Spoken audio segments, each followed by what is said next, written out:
Garden State Debate, where the talk is real. Garden State Debate, no joke, no frills. Garden State Debate, it's the talk of the town. Garden State Debate, for people all around. Yeah, Garden State Debate, Garden State Debate, Garden State Debate. Transit, how it's improved in a short amount of time and what he expects to see. But this episode, or part 2, we're going to focus on the Board of Public Utilities. Thank you for sticking with us, Bob. Really appreciate it. You know, hopefully it's not 3. We don't go till 3 in the morning here, but I appreciate it. Okay, glad to be here. All right. So again, listen, for everyone listening, please go back and listen to part 1. These are both going to be, I think, highly viewed and listened episodes on the Garden State Debate. So we appreciate that. But first question, Bob, before we get into the direct BPU, is how do you divide your time? I was thinking in between here, between the BPU work that you do and the New Jersey Transit Board of Directors work, which is, you know, you already explained to us New Jersey Transit Board of Directors is a voluntary role, but obviously you spend a lot of time in terms of what you... You know, I'm in sort of a unique position in that I'm serving on 2 state organizations. But just to be clear, the Board of Public Utilities is my full-time job. And it is a salaried position. And the work I do at New Jersey Transit is voluntary. But as there were a number of, I had a number of conversations with the State Ethics Commission and state attorneys discussing potential conflicts and how to avoid them, and how to make sure that the public is getting, you know, is not getting shortchanged in my role, the Board of Public Utilities. So what I do, well, first of all, most of the time I'm spending on the vast majority of my time is spent at the Board of Public Utilities. Even during the pandemic, I've been trying to spend 2 to 3 days a week in Trenton in my office. I'm often one of 2 or 3 people in the whole building, but the commissioners have been and senior staff have been going in as needed. But when I find myself having to devote time to New Jersey Transit during business hours, I keep a log of the time. And what I offered to do, it wasn't, I don't recall whether it was, I was told to do this, but I agreed to do the following. I keep a record of any time spent during the day, and the time that's devoted to New Jersey Transit during business hours, I deduct from my vacation time at the Board of Public Utilities. So for example, I just deducted 7 days of vacation time because of, we've had some very long meetings at New Jersey Transit. When I signed up for the job, I have to admit, I was assuming that the meetings would be about 2 or 3 hours, maybe. And because we've had some very controversial issues like the microgrid we were talking about, our meetings have gone for 5 hours or 6 hours, a lot longer than I anticipated. So I've been keeping a record of that, and so I want to assure the public and the taxpayers they're not getting shortchanged here. You need more vacation, it sounds like, if you're taking vacations to New Jersey Transit. Well, no, that's a subject we can involve my wife in at some point. but that's what I do. I mean, I have a board meeting tomorrow evening, so I won't be keeping a record of that time because it'll be after 6 o'clock. For New Jersey Transit, that is. Yeah, and I spent some time this evening, going through 100 pages of material that I needed to review before voting on items that are on the agenda for tomorrow night. Right, so it's a kind of a revolving, you spend time, just to recap, BPU, salary job, spend time in Trenton, take vacation for like longevity work with New Jersey Transit, but then there's like a revolving door of other time spent that's not. And obviously during the course of the day, I'm looking at my New Jersey Transit emails and I'm looking at my BPU emails and, right. That's what I'm saying. Like in addition to the vacation, it's kind of like probably a full cylinder. I should say that, I also take care not to involve my staff at the BPU in anything at Transit. I have an assistant at the BPU and she's on the BPU payroll and she does not get involved in New Jersey Transit issues at all, even in terms of scheduling things for me. Got it. I try to keep a firewall between the two. Got it. That's helpful. And like you said, very interesting role to be in. Not aware of another individual that has. And actually, I never appreciated it at the time, but there are a lot of synergies between the two roles because New Jersey Transit is embarking on the electrification of buses and a microgrid, and when the subject of substations comes up at New Jersey Transit, I kind of know what they're talking about. Right. No, that's a good point, and we hit some of that in the first part one. So hopefully folks tune into that. So moving in then to full BPU talk here, the Board of Public Utilities. For the listeners and viewers, many may not have heard of it or heard a little bit of it due to some recent storms or activity, or depending on maybe where they live and how they're impacted by different utility issues. So can you give us the rundown, Bob, if you don't mind, just kind of the BPU 101, what's the organization like, what's the responsibilities, the structure, and how does it compare to maybe like other states? There is, one of the responsibilities of state government throughout America is the regulation of utilities. And no state is like any other state. Some are might be regulating more things than we do in New Jersey. But in New Jersey, as in many states, these organizations emerged in the early 20th century. In the case of New Jersey, I think the Board of Public Utilities, and it wasn't called that in the beginning, was created, I believe, during the tenure of Governor Woodrow Wilson. So it was early 1900s, pre-1920, probably something like 1911, 1912. Originally in New Jersey, it was the role was to organize, was to regulate railroads, and that's not what we do anymore. What the Board of Public Utilities does now is it regulates the rates charged the public and investment decisions and the general finances and operations of all investor-owned utilities in the areas of electricity, water, gas, wastewater, cable television, and I think that's about it.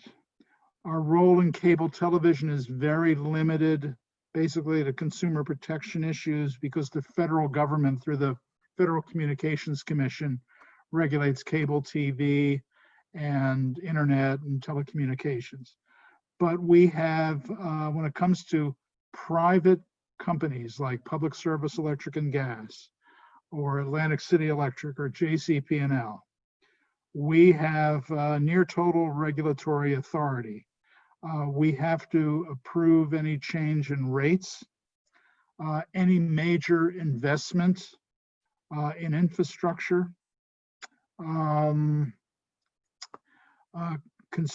basic consumer protections, and and that is the traditional role of what in many states are called a Public Utilities Commission.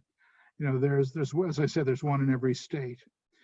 Now, and that's pretty arcane stuff when you're dealing with rate regulation, and it's generally stuff that would make most people's eyes glaze over.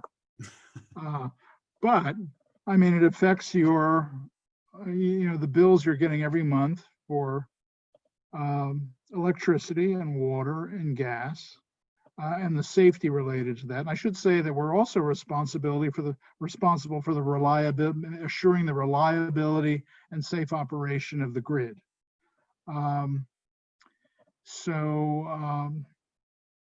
We're involved in evaluating how these privately owned utilities respond to weather events. Now, I should also say that what we do not do generally is we do not regulate municipal agencies that are, for example, selling water. We'll regulate Suez Water Company or New Jersey American Water Company, but this, a municipality that has its own water company and is providing water to its own residents, we don't regulate that unless they're selling water to a nearby town and they charge a different rate for those out-of-town customers. Then we get involved, but there are only a few examples of that. So basically, we're talking about the regulation of those big utility companies.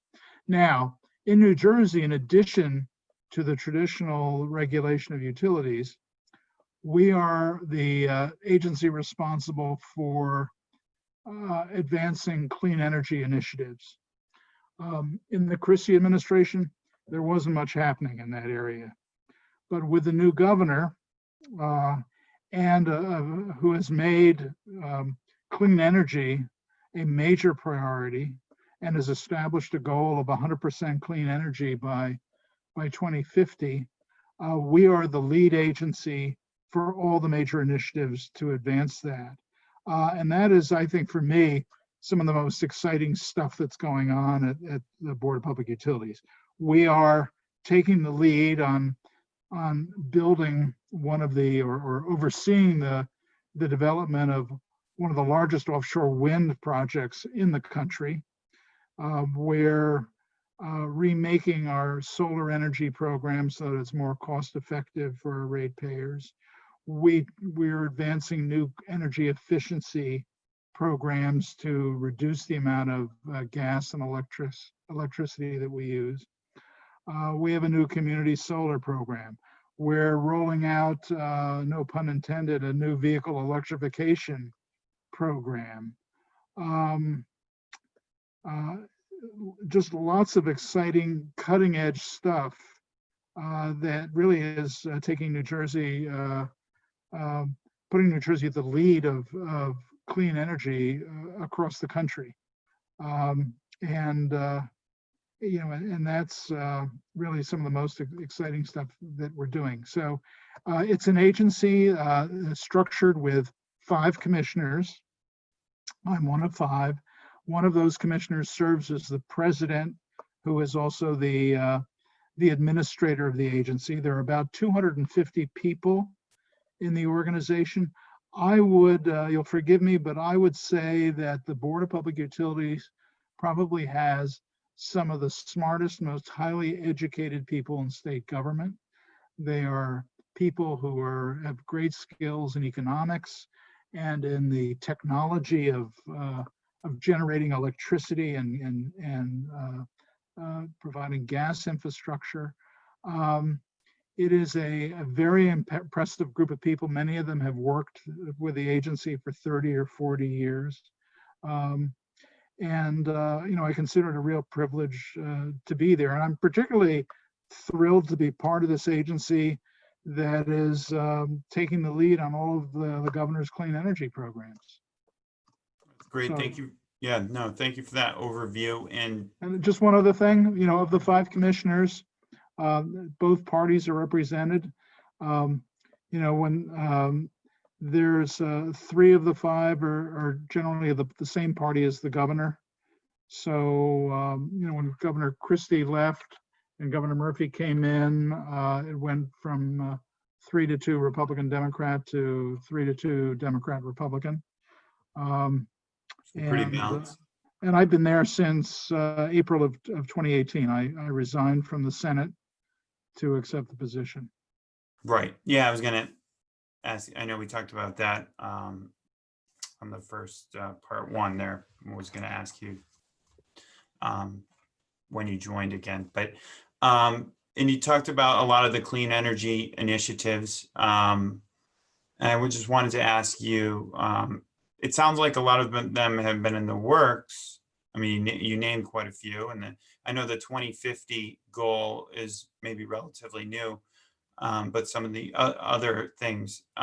So have these been, for the large part, started since the Murphy administration took over? Yes. Or yeah?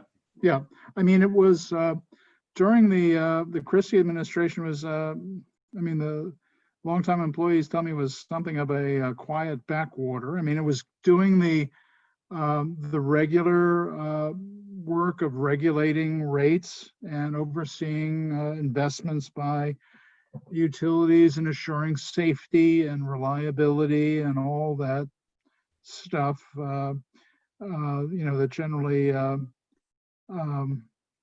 there's an established process for that. But it was really with the arrival of Governor Murphy that we embarked on an ambitious clean energy program. I can tell you that actually the offshore wind program was approved by the legislature in 2010. I was in the room in the Environment Committee and voted on it. Oh, wow.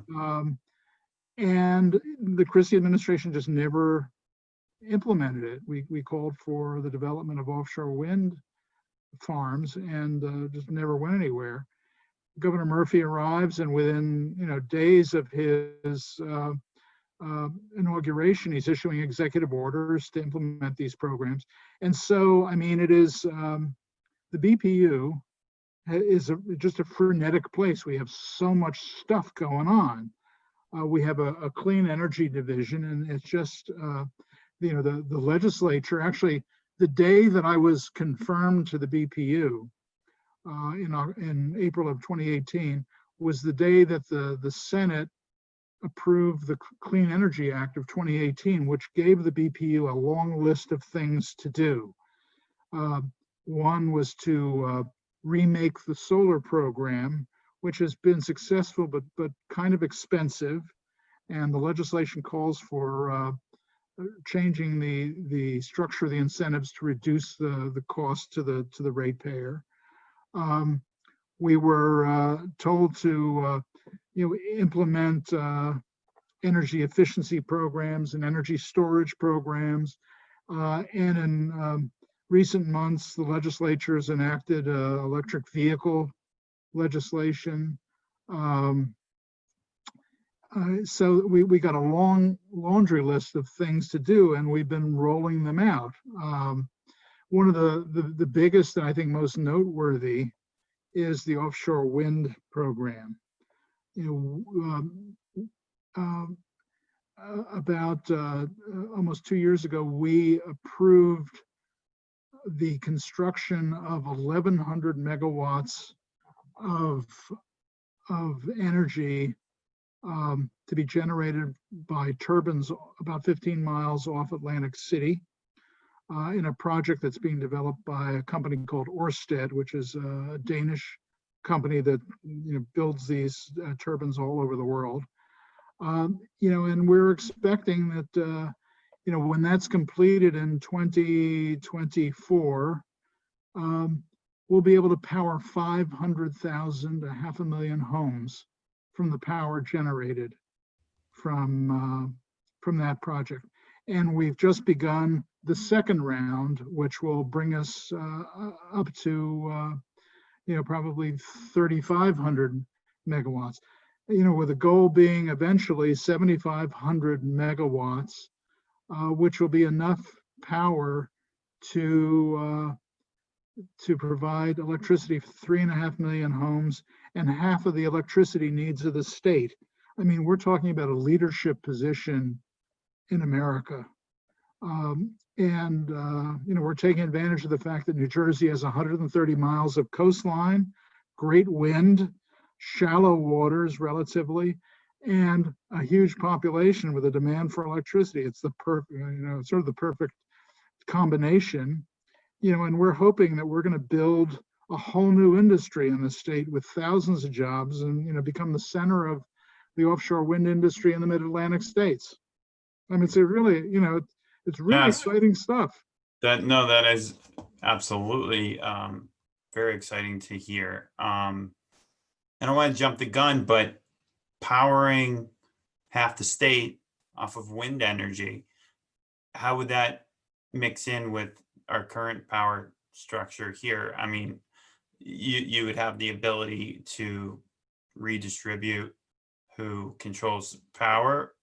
Well, this is actually getting to some fairly arcane and mind-numbing issues. Okay. All right. Well, then make it as high level. Even my eyes glaze over on some of this stuff. But there is a. We can skip that question because it's not until 2024 or whatever year you said. Anyway. No, but there is this actually one of the things that's interesting is how do you integrate these new sources of energy into a grid that was designed 100 years ago, which used to have these power plants exactly with substations and lines that ended up at somebody's individual house. Now we have a system, it's called distributed energy resources, where you have microgrids and around, and you have people putting solar on their homes and or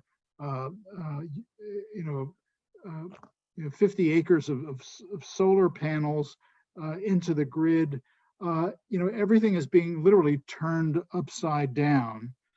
And how you integrate that power into the grid is a challenge technically and also in a regulatory way. And there's an organization that most people do not know about. It's called PJM Interconnect, which is what's called a regional transmission organization.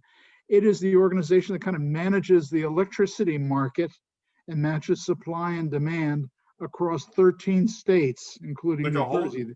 It's kind of like a whole it's like 60 million people, a huge part of the American population.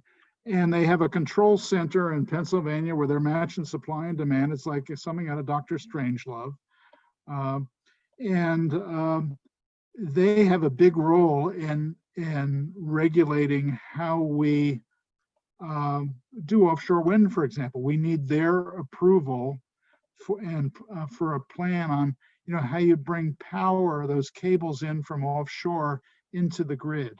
And a lot of this stuff is all brand new, and we're kind of working it out as we go along. And the challenge is, and this is, I think, something important for your listeners to appreciate. I know I'm certainly speaking for myself, and I think all 5 board members. Everything we do involves our balancing our desire to produce clean energy without carbon emissions against the ratepayer impact. We are also trying to do everything we can to protect ratepayers from sticker shock. And all I can say is we are totally focused on that. You know, we're not a bunch of wild-eyed environmentalists who are really unconcerned about the economics and reliability of what we're doing. Everything we do, we think about ratepayer impact, and also how does this affect the reliability of the system? You know, will people be able to get heat and electricity when they need it at a reasonable cost in a way that promotes public safety? Yeah, and something you mentioned before, speaking of the ratepayer topic, that I found interesting. You said, speaking in terms of the state budget versus the energy bills, whereas the surcharge for what personal consumption is in our bill, not in the state budget. Is that? That's right. Correct. Yeah, all of our money comes from ratepayers. You know, there's a surcharge. Some of it is used to support the administration of of what we do. Actually the money is coming from the utilities, and a portion from the ratepayers or something. Also, much of the clean energy initiative is paid for by something called the societal benefits charge, which is on your electric bill. So we're not in the state budget. I think that's very interesting, kind of fun fact or whatever you want to call it. Also, all of the renewable energy and non-fossil fuel projects going on seem pretty fascinating, like you said. I just wanted to ask you, and it's not to sound like a broken record from part one, but again, going back to the new White House administration and its potential impact on furthering these efforts, do you see that as a potential to kind of give it an extra boost? Well, I can tell you that the Trump administration clearly is focused on protecting fossil fuels. We are dealing on a daily basis with decisions coming out of the Trump administration, often through an organization called the Federal Energy Regulatory Commission, which is making it more difficult for us to develop clean energy resources. I won't get into the numbing details, but the Biden administration, based on everything that I've read, is talking about, really sort of following the path of Governor Murphy of making clean energy and climate change a national priority. New Jersey is particularly vulnerable to the effects of climate change. I mean, I don't need to point out that we have 130 miles of coastline, and if you look at the dollar amount at risk from a rising sea level, New Jersey is probably number one in terms of facing the greatest risks. So the Biden administration has indicated they're making climate change and clean energy technology a priority. And whether we see large sums of money for that, I think will depend on the ability of the Biden administration to work with a Republican Senate if the Senate remains in Republican hands. I would like to think that these issues are bipartisan and can win the support of those in both parties. So I'm very excited about the potential to advance and accelerate our electric vehicle programs and our energy efficiency programs.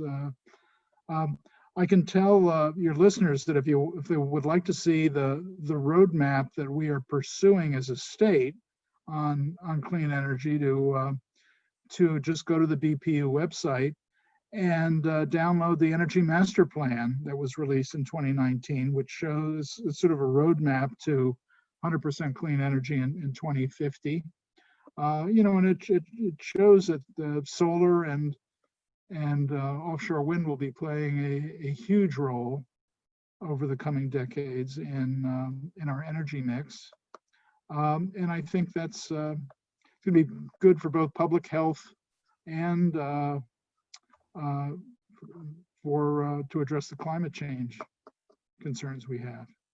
Excellent. I think there's a couple interesting points beyond what, just to reiterate, in some of the different folks I spoke to in regards to whether it's related to the economy or transit with you, and now, we're talking about offshore power solutions, and it comes back to New Jersey's location, as you mentioned a couple of times, and having the benefit of being where we are, with the ports, with the coastline, Yep. with the surrounding cities, and hopefully a increasingly more bustling economy within our own state.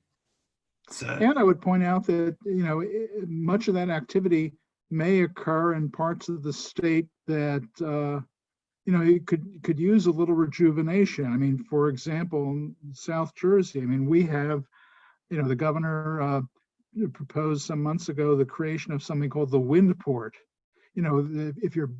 When you're building these projects with 50 turbines 15 miles offshore or so, you need a whole fleet of vessels to service and maintain those. You need a place to assemble these turbines, which are taller than the Statue of Liberty, and require special vessels to be transported out to sea, and the turbines need a place to be assembled and put on the ships. All of that can be taking place in places like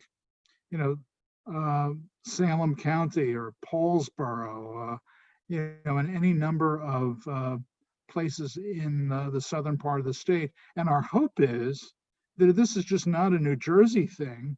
There are projects, I believe there are 17 locations between Virginia and Massachusetts that have been approved so far by or identified so far by the federal government as places that are suitable for offshore wind projects. My hope, and my colleagues share it, I'm sure, is that New Jersey becomes the sort of the place that is the center of this whole mid-Atlantic offshore wind industry. That's, we're going to have a whole supply chain, truckers, fabricators, shipbuilders.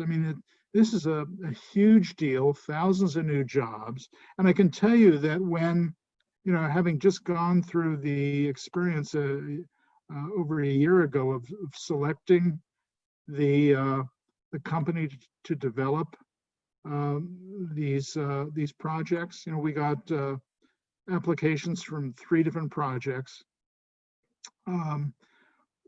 When we were deciding who should get the contract, it was just not who's going to make the greatest contribution to our climate or our clean energy goals, but who's going to create the most jobs in New Jersey and have the greatest economic development impact.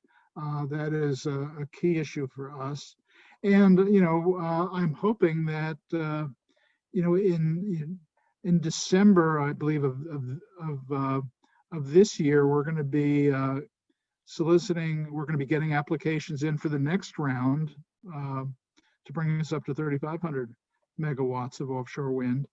That we're going to have several other companies bidding. We'd like to have a lot of competition going on again to keep for the benefit of our ratepayers. Excellent. I had 2 other questions that you kind of made me think of related to this before I want to move on to, I think a hot topic is related to some power outages that we've had in the state. But before that, two things. One is going back to what you said on the first show in terms of the committees you were on and even some of the college stuff that you did and down in Washington with the environment. Did you foresee this coming for you? It seems like a natural fit. Is Well, this you know, something actually, that you went out to get? You said you left the Senate to come here. So is that what you were angling for at some I point? hadn't really, you know, when I was in the legislature, even before, you know, as involved as I was in environmental policy, I never really got all that involved in energy policy. Got it. So, you know, I was working on pest at the municipal level. I did pesticide legislation. When I was in the Senate, I worked on streamlining the cleanup of hazardous waste sites. I just never really worked much with utilities or in the energy sector. So while it certainly is very interesting to me, I didn't really have the technical background. So this has been something of a sharp learning curve for me. I sort of joke that I was a liberal arts major. I avoided courses like physics in college, although I took a lot of geology, which amazingly has been very helpful in all this. But there's I think anyone joining the BPU, even with a technical background, there's a lot of technical stuff to learn. And fortunately, we have, you know, good staff to get us up to speed and who have the technical expertise that we don't.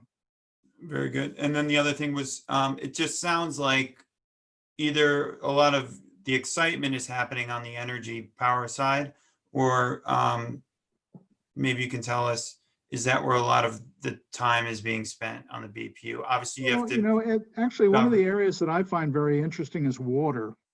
Yeah, water's a hot topic as well. It is. We're not involved with water quality issues. That's the DEP, the Department of Environmental Protection. But you know, in terms of infrastructure investments and dealing with, you know, a big part of the lead issue is, you know, is on our plate. Certainly working closely with the DEP. You know, we're a state that, for better or for worse, provides this critical resource, usually at the municipal level, you know, through a couple of hundred municipal water agencies, you know, often lacking the resources or the technical expertise. We in my hometown, we have pipes that go back to the 1920s. We lose 40% of the water that we pay for through leaky pipes. I mean, just think about that, because we just haven't maintained these systems. Wow. So there's a lot going on in the whole water sector that I find very interesting, and you know, we're playing a role in that as well. You know, and then, you know, we're often dealing with issues that are very contentious. Should there be a moratorium on the building of gas pipelines?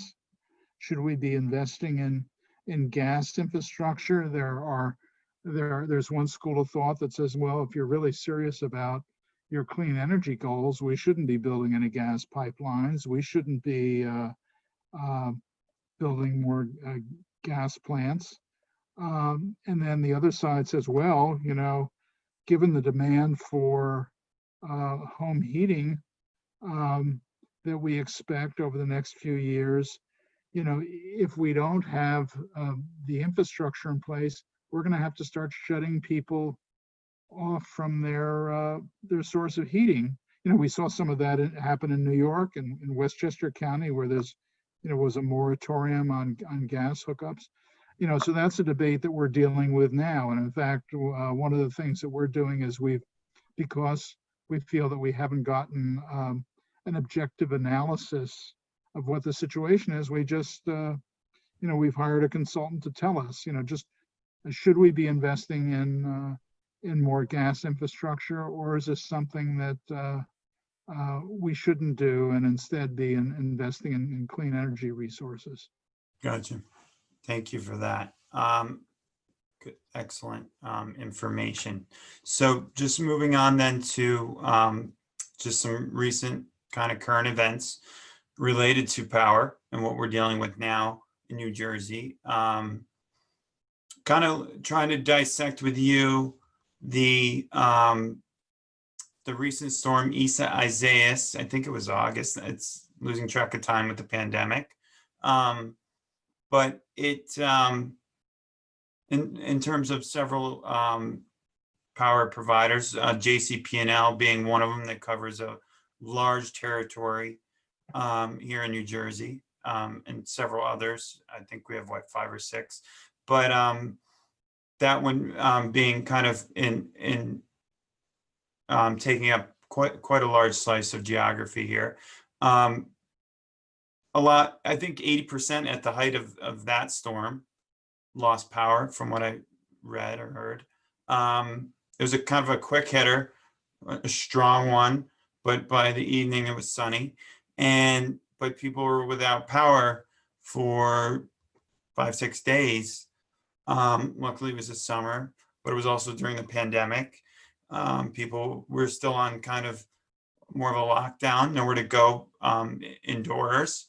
So from a working perspective, from a heat perspective, young families, young kids, the whole thing that goes along with that. Obviously that happens 3 days, 4 days, 5 days, the patience obviously wears down on the public. So just from what we've read and what we've seen in different municipalities that are under JCP&L and maybe some others, they're looking for understanding of, I thought there was $1 billion investment after Hurricane Sandy in infrastructure. I thought there was this, I thought there was that. We didn't see trucks on the ground. The parent companies I'm just kind of laying everything out and then we can dissect it. Yeah. Parent company being First Energy for JCP&L in Ohio. We didn't see trucks on the ground. Then they looked like subcontracted trucks. Is that something common and stuff like that? So right now, everyone's faced with this issue of what are we doing? These power outages are unacceptable. What can we do as a municipality? And then I guess really overall as almost a coalition. So I'm looking for you to help dissect a little bit of it. And then let me sort of yeah. do Storms 101. Yeah, please. First of all, there is a distinct organization within the BPU that focuses on safety and reliability. These are the people who get involved whenever there's a major storm and outages. And I can tell you that when the first meeting I attended as a BPU commissioner was probably in April of 2018, when the board held hearings around the state on the nor'easters that came through in March of 2018.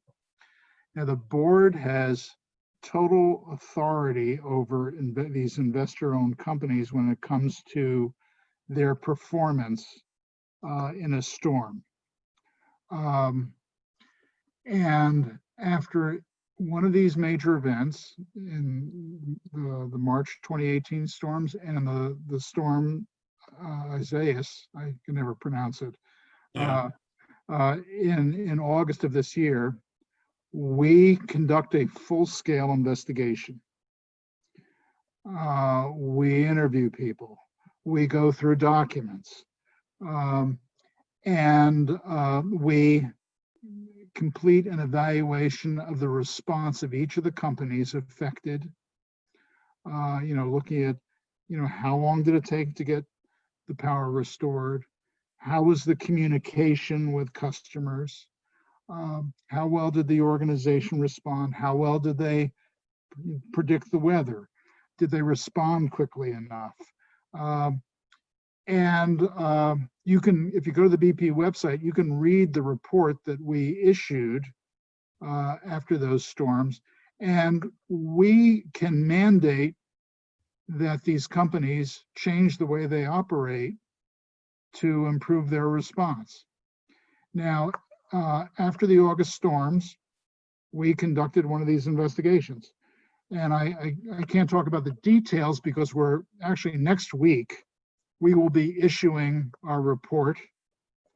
But what I can tell you is Real quick, next week, people can go to the website, or that's, yes, I mean, just, you know, there'll be something in the press.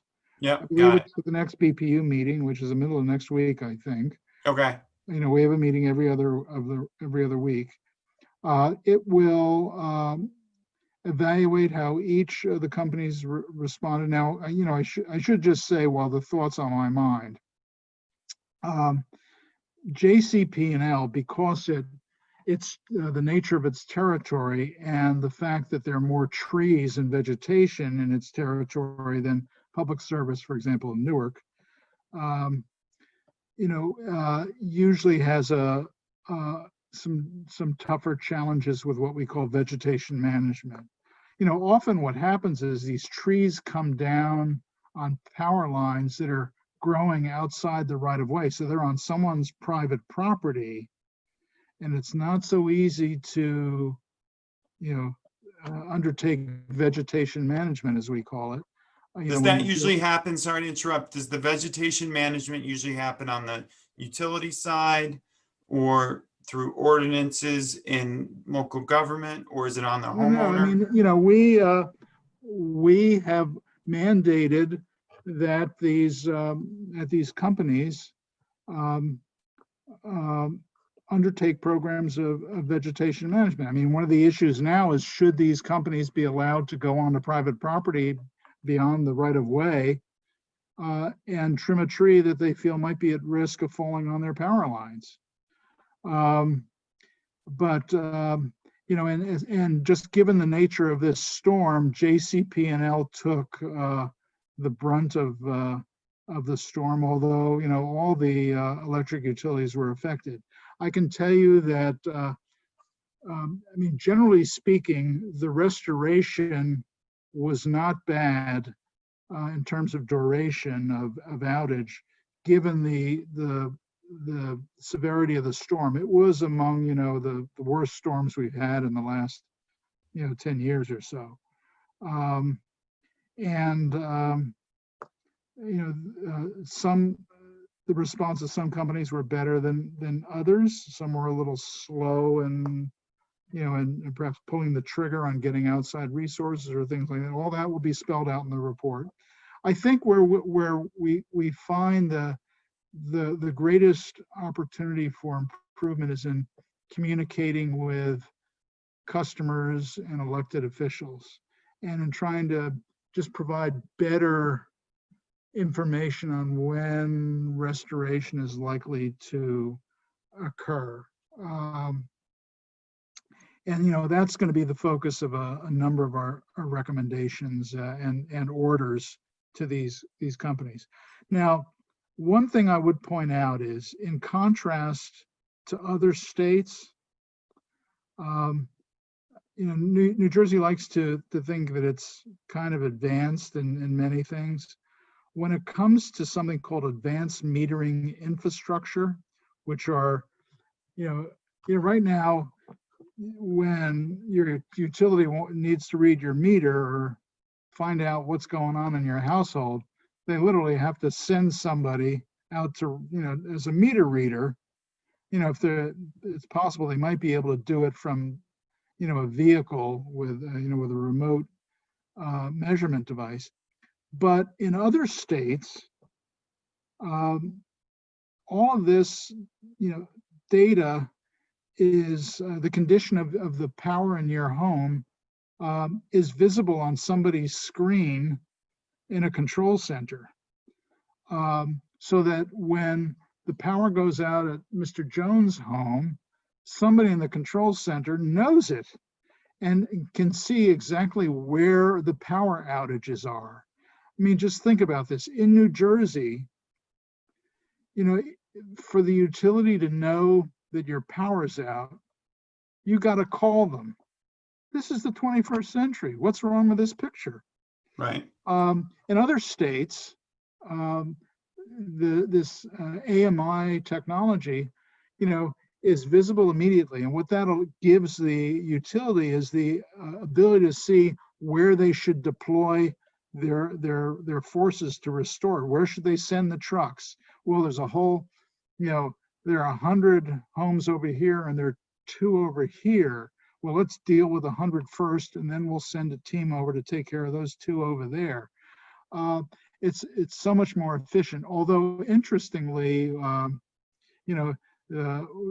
starting to roll out AMI, and I'm not sure we're taking advantage of the technology, but certainly the potential is there, and hopefully in a few years we are going to get this technology fully installed. Is it also referred to as smart meter? Yeah. Yeah. Yeah.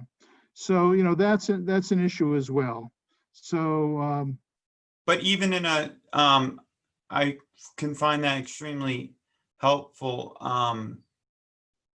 in a like uneven type of storm, but in like a 1 in 10 years, like we're talking about, once someone calls it in for once you get the 5,000th call from the city, the smart meters kind of become not as important, I guess, until you start to restore more, and then you know who has and who doesn't. The networks are such that the people across the street have power, but you don't, because you're on a different line. I mean, it's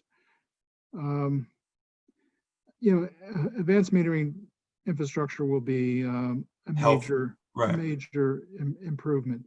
But communications is something that still needs some work, and our recommendations will be quite specific there. So I encourage folks to take a look at those reports on the BPU website, because I guess by the time this airs, maybe yeah. So I mean, this is the week of like the 9th. So it may air this week, or if not, the following week. So around that time. Now, and I know also, I'll sort of preempt a question. There are those who say, often they're municipal officials say, well, I don't like the way Company X provides service to my community. I want to join with the utility next door, Utility Y. That's not so easy to do. It's Company X needs to be willing to buy the assets of Company Y, and Company Y needs to be willing to sell them. These are private companies, and it's their equipment. So it's not so easy to do. Got it. Yeah, that was one of my questions. Someone like I'm out here in Union, on the border of Union and Morris County. So someone like Madison, they have their own, actually their own power utility from going back 100 years. And I was going to ask you, can Chatham or Summit, can they get into that world who currently they're under JCP&L? And the answer is, I think, basically what you said. There might be some other ways to get out of it, but doesn't sound simple based on some of the other things you've told me in the past, as well as this. But I'd like to ask you, not in terms of the report that's coming out, but just in general, you said you have complete authority over the companies. So does that come with that? Could you assess financial penalties based on? We may need some legislation to do that. There has been legislation. I think Senator Panaccio has sponsored legislation to increase the fines for outages. That would have to be, I think, an act of the legislature. I think that's Okay. sort of in the works in New York now. Yeah, I'm just thinking like whether it's subsidizing for lost things or it's just like you have like an SLA of restoring power under XYZ metrics and you didn't do it, so you get slapped with the penalty. But it's not, you answered the question. It would require further legislation to get that done. I'm just trying to think of other hypothetical authorities that you'll have without yeah, I mean, so basically when the report comes out, it will have not only suggestions but requirements for Well, there'll be recommendations to the board for actions we should take. got it. And then the board in a separate act would have to issue orders to the utilities and say, you will, effective immediately, you will do the following. Right. So it could be like fix the infrastructure in this town or that town based on or whatever based on the Well, all the for res- example, in the March 2018 storms and the report for that, we found that the organizational structure of certain utilities were such that they couldn't adequately manage all the resources coming in from out of state, and that they were competing with to get resources when other parts of the country were being affected by storms. So like one of the things we recommended is that instead of relying on mutual aid from out of state, that a mutual aid organization be created within the state among the various companies so that you can support each other. And that was mandated. I think that was put in place. So it's kind of building off of the 2018 report in terms Yeah. of further And we are, and one of the things we looked at is there are all these investments in hardening the assets. Did they work? And in many cases we found that because the utilities had taken measures to protect their substations or to bury poles, the cable, that the damage was not as severe, or that facilities were not affected by the storm, whereas in Sandy they were wiped out. So we certainly saw some positive impact from those investments. Yeah, I was going to ask you, could the board, commissioners, BPU, whatever, the group mandate undergrounding power lines if it deemed it necessary? Well, I think one of the, first of all, burying power lines is really expensive. I seem to recall it's $1 million a mile, or, it's very expensive. And one thought is, particularly when we get advanced metering infrastructure, but I think even now we could see where are the trouble spots, where are the areas that have the highest probability of a problem developing in a storm, and maybe focus the remediation efforts there. I will point out that this commissioner of the Board of Public Utilities lost power in his new home where all the lines are underground. And it was because there was a problem, maybe a mile or two away, where some tree fell on a substation or something and took the whole network out. So it's Right. not necessarily a panacea. Yep. Yeah, we definitely are. There's a lot of discussions like on municipal levels around burying power lines, the cost of doing them, is it effective? The infrastructure still can become old and obsolete and need repair, similar to above.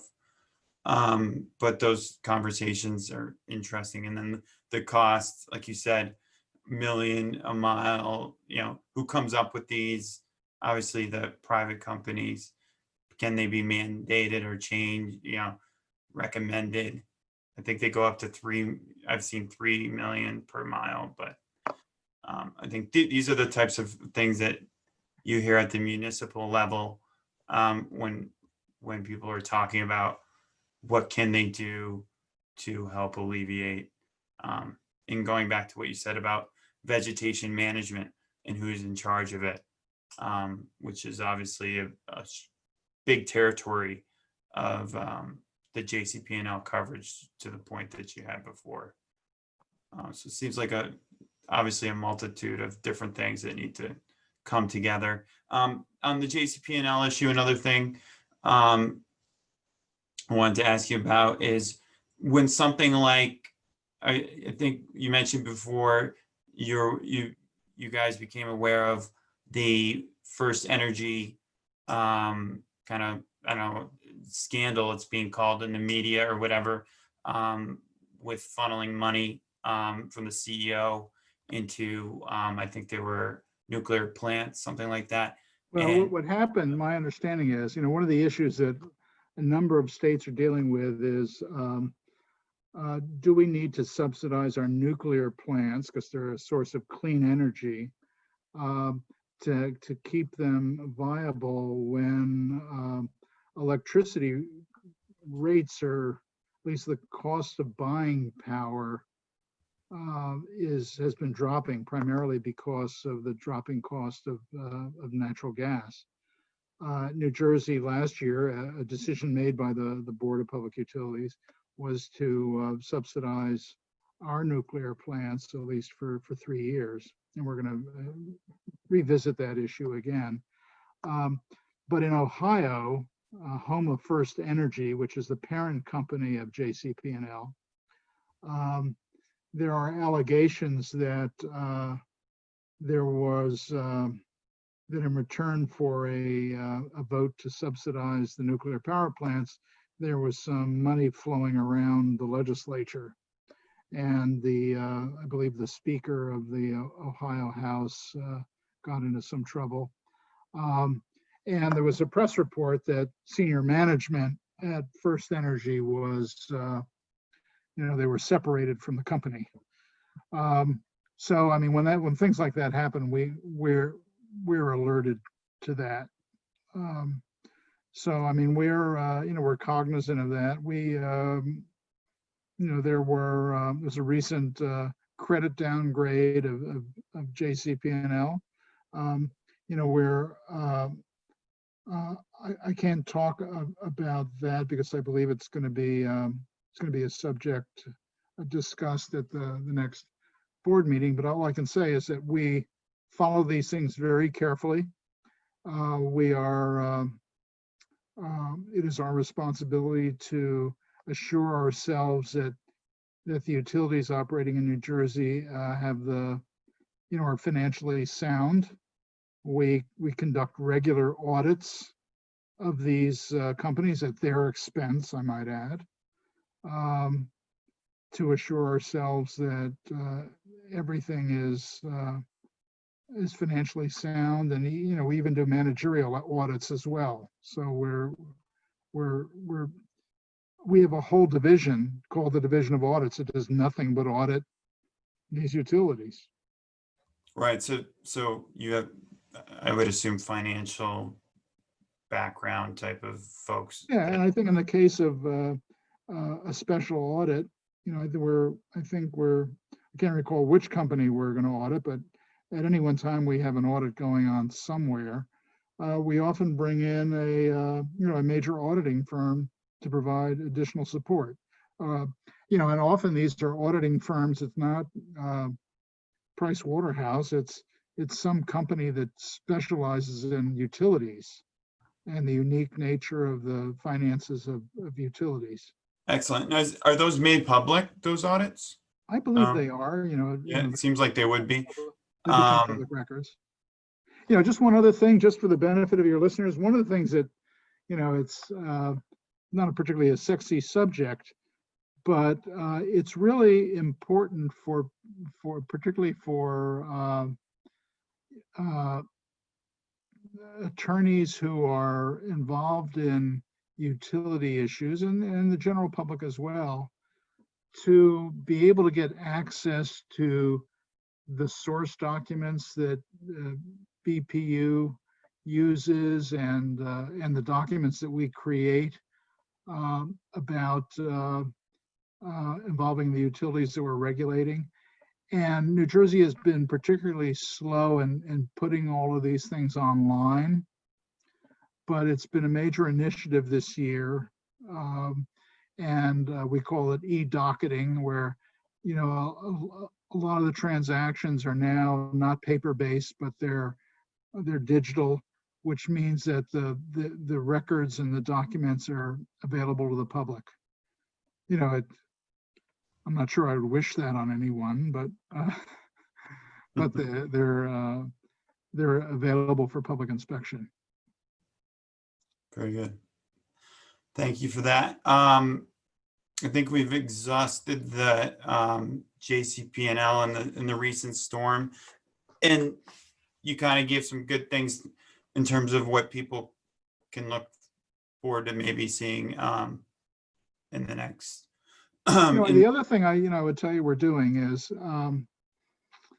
again, because clean energy was not getting too much attention until the new administration came in, we are mounting a new marketing campaign to let people know that, you know, they can save money by installing LED lights or in getting you know, energy efficient appliances. It's going to be a major initiative, and you know, we're very excited about that. So you'll be seeing you'll be seeing that on, you know, in the media, and you know, you'll see stuff, point of sale displays at Home Depot, and a lot of good stuff going on.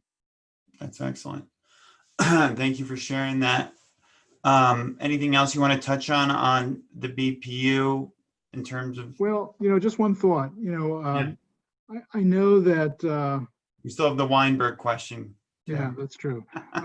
You know, cable television and internet service is usually, and dealing with the providers is a subject that often elicits anger or frustration on the part of many consumers. And I will tell you that in contrast to the other utilities that the BPU regulates, we don't have all that much authority over internet and cable and telecommunications, because the federal government preempts a lot of that. But if there is, if someone has a complaint about customer service, you know, they should get in touch with the BPU. We have a customer service division. That's all they do, is they follow up on these issues. Or, you know, if you're having a problem with your electric utility, or if you're getting your power from a third-party supplier, and you know, all of a sudden your bill is doubled and you're upset about that, and, you know, you think you're getting slammed, you know, get in touch with us. Where, you know, we have people who will follow up on that. That's a good point on just personal customer issues as it relates to stuff like that. And people don't babysit their, you know, their meter, and sometimes if it's an estimated read or something like that, somehow the estimates seem to be always wrong, at least in my neck of the woods, and the bill seems to double. So it's good to know that the BPU is a good place to go to reach out to. And I think you said before, the way that some of the meetings are set up, the board meetings or whatever you call them, there's no public speaking. There's no public session in our board meetings. They're separated. You know, and we really don't, you know, we don't hear from, we generally don't hear from irate customers at meetings. But when it comes to getting public input for the decisions that we're making, including rate increases in a particular area or rate change, we hold public hearings. We usually don't get the public attending them. But in the case of making some kind of policy initiative, if we're putting together a program for electric vehicle charging, for example, and we would like to hear from as many people as possible who are knowledgeable about this with recommendations on how to do it, if they have particular expertise in this or opinions. So we do stakeholder meetings all the time. And actually, since they become virtual, I think they've become more successful. We get, the participation has doubled.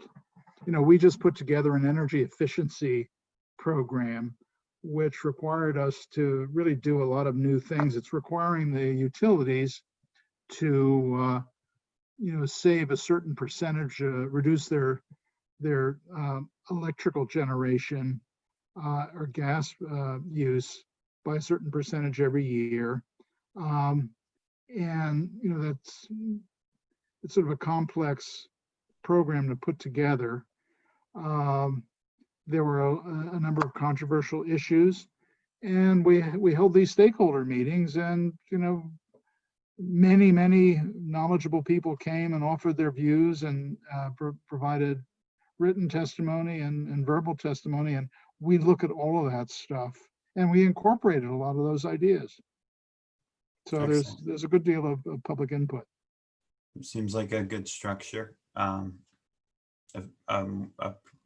pretty efficient structure, actually.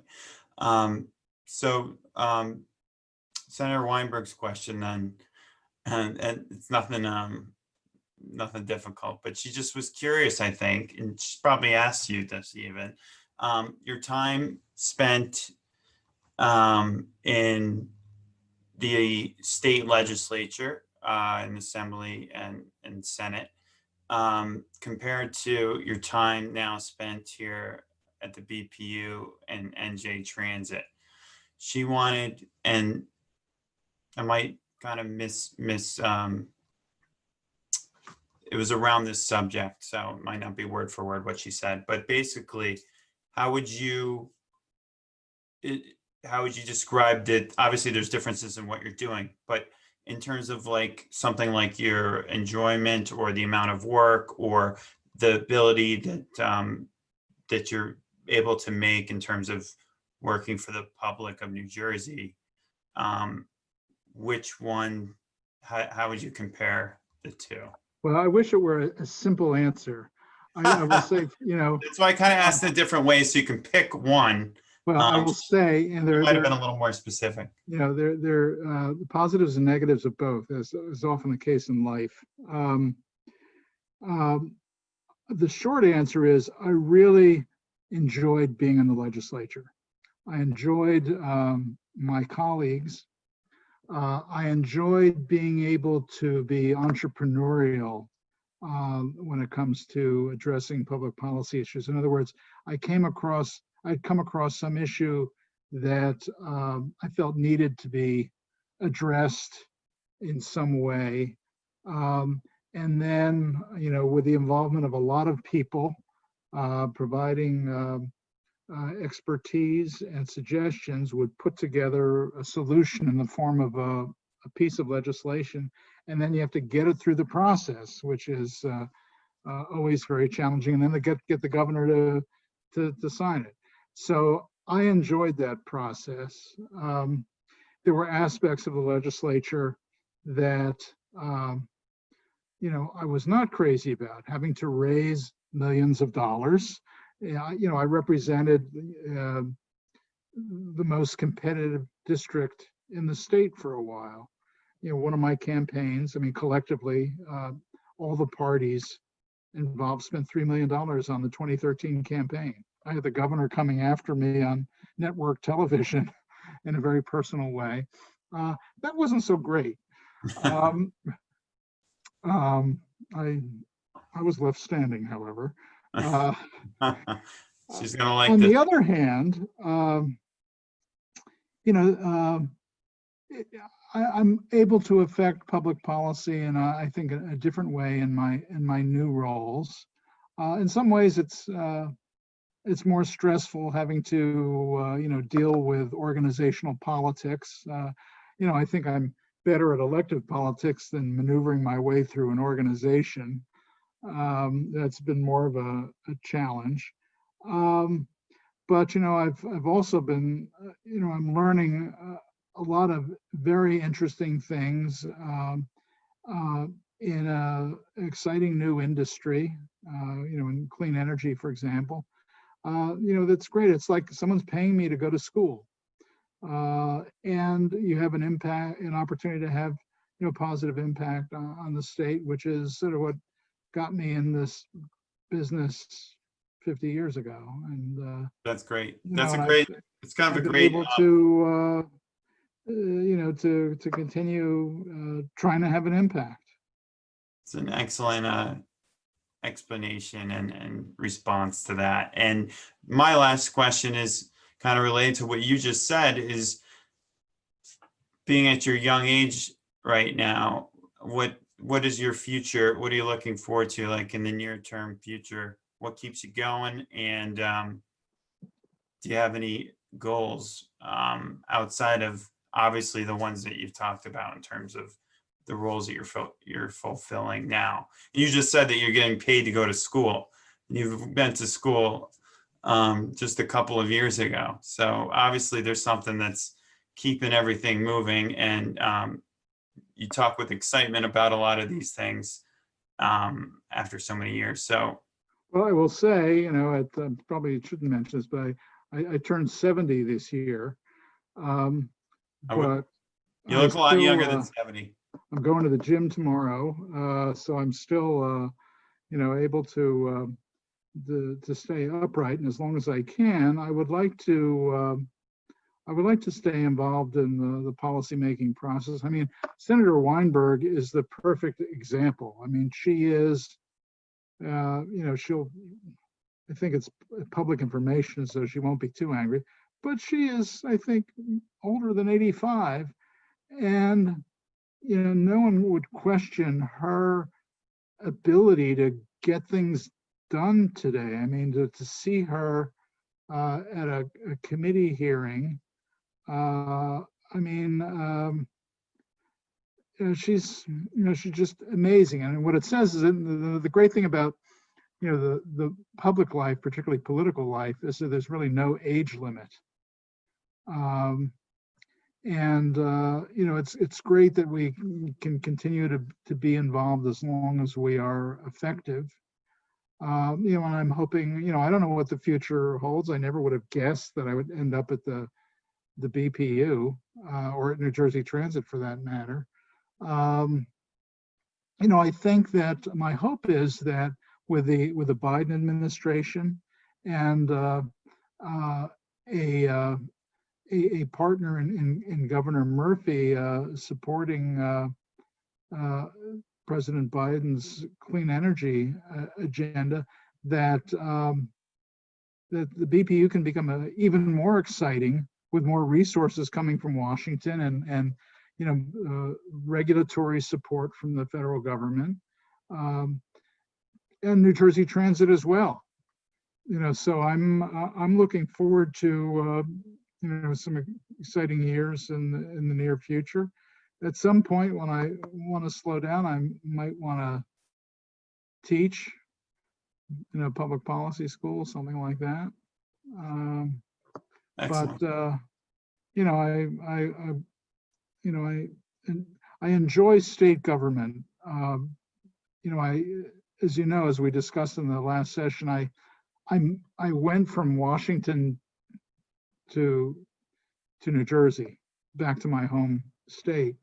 And what I like to tell people is that, in contrast to Washington, where it's so difficult for any one person to have an impact, at the state level, in a state like New Jersey, which is big enough to be really interesting, but it's also small enough so that one person can have an impact. You can move a bill that affects people's lives.